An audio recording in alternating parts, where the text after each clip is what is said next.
এটা কিনছি 180 টাকা দিয়ে শুধু ট্রল করার জন্য, আর কিচ্ছু না। ষাটোর্ধ্ব খন্দকার মুশতাক আহমেদ তার স্ত্রী তিশাকে নিয়ে মেলা প্রাঙ্গণ ছেড়ে রীতিমতো দৌড়াচ্ছেন। পেছনে শত শত কিশোর তরুণ, তাদের গলায় লজ্জা লজ্জা স্লোগান। মুশতাক তিশাকে ধাওয়া দিয়ে যখন মেলা থেকে বের করে দেওয়া হয়েছে অসংখ্য ক্যামেরার সামনে, হাতে হাতে মুঠোফোন। সেই মুঠোফোনে অনেকেই ভিডিও ধারণ করছেন ও সামাজিক যোগাযোগ মাধ্যমে শেয়ার করছেন। এমন বিব্রতকর ঘটনার পর শোনা যাচ্ছে আর বইমেলায় যাবেন না মুশতাক তিশা দম্পতি। তবে বিষয়টি মিথ্যা উল্লেখ করে মুশতাক জানালেন তিনি অবশ্যই মেলায় যাবেন। তার মেলায় যাওয়ার পরিবেশটা বাংলা একাডেমি নিশ্চিত করা উচিত। এই বিষয়ে তিনি বাংলা একাডেমির সঙ্গে কথা বলবেন, আর পুলিশ যদি সহায়তা করে তাহলে পুলিশের সাহায্য নিয়ে মেলায় যাবেন। মুশতাক তিশা দম্পতিকে নিয়ে নীতি পুলিশ বইমেলা থেকে বের করে দেওয়া ট্রল এবং সামাজিক চিত্র নিয়ে চলুন দেখে আসে আজকের পর্ব। অমর একুশে বইমেলা শুরুর সপ্তাহে সামাজিক যোগাযোগ মাধ্যমে ব্যাপক আলোচিত খন্দকার মুশতাক আহমেদের দুটি বই প্রকাশ হয়েছে। 9 ফেব্রুয়ারি শুক্রবার বইয়ের প্রচারণায় মেলায় গেলে মুশতাক তিশা দম্পতির উপস্থিতি নিয়ে অপ্রীতিকর ঘটনা ঘটে। এক পর্যায়ে তারা দায়িত্বরত আনসার সদস্যদের সহায়তায় মেলা থেকে বেরিয়ে যান। এরপর গণমাধ্যমে তাদের নিয়ে যেসব প্রতিবেদন করা হয়েছে তার বেশিরভাগই উদ্দেশ্য প্রণোদিত উল্লেখ করে মুশতাক আহমেদ বলেন, অনেকে লিখেছে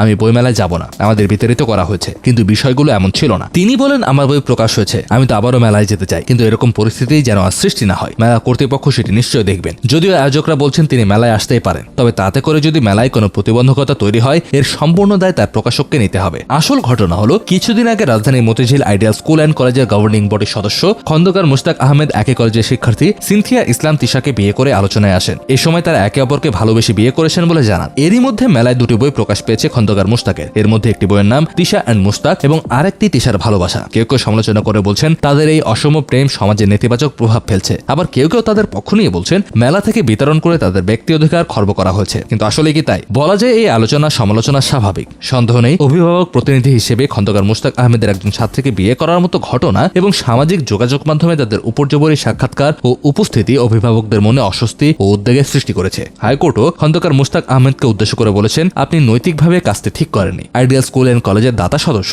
খন্দকার মুশতাক আহমেদকে শিক্ষা প্রতিষ্ঠানে ফিরে যাওয়ার উপরও নিষেধাজ্ঞা দেন আদালত। এমন ঘটনা সমাজের ভারসাম্য নষ্ট করে। কিন্তু অনেকে এও প্রশ্ন করেছে, কে বই লিখবেন, কি লিখবেন, মেলায় কে আসবেন, কিভাবে বই বিক্রি করবেন? জবাব চাইবার আপনি আমি কে? বড়জোর আমরা আলোচনা সমালোচনা করতে পারি, তাই বলে মিছিল স্লোগান দিয়ে ধাওয়া করা? বইমেলায় নাকি পর্যাপ্ত নিরাপত্তা ব্যবস্থা আছে, সত্যি নাকি ভ্রম হয়? দেখা গিয়েছে মুশতাক তিশাকে ধাওয়া দিয়ে যখন মেলা থেকে বের করে দেওয়া হয়েছে অসংখ্য ক্যামেরার সামনে, হাতে হাতে মুঠোফোন, সেই মুঠোফোনের অনেকেই ভিডিও ধারণ করছেন ও সামাজিক যোগাযোগ মাধ্যমে শেয়ার করছেন। তার নিচে হাজারো মন্তব্য। মোটের ওপর প্রায় সব মন্তব্যই ধাওয়াকারীদের পক্ষে। এর বাইরে অবশ্য দু একটি মন্তব্য রয়েছে, যেখানে কেউ কেউ বলছেন বিবাহিত দম্পতি এমন করতেই পারেন, তাদের ধাওয়া দেওয়া ঠিক হয়নি। কেউ কেউ আবার নীতি পুলিশিং এর সমালোচনাও করছেন। যেমন জাহিদ হোসেন নামের একজন মন্তব্য করেছেন, 21-এর বইমেলা যদি একটি শরীর হয় তাহলে এর আত্মা হলো মত প্রকাশ।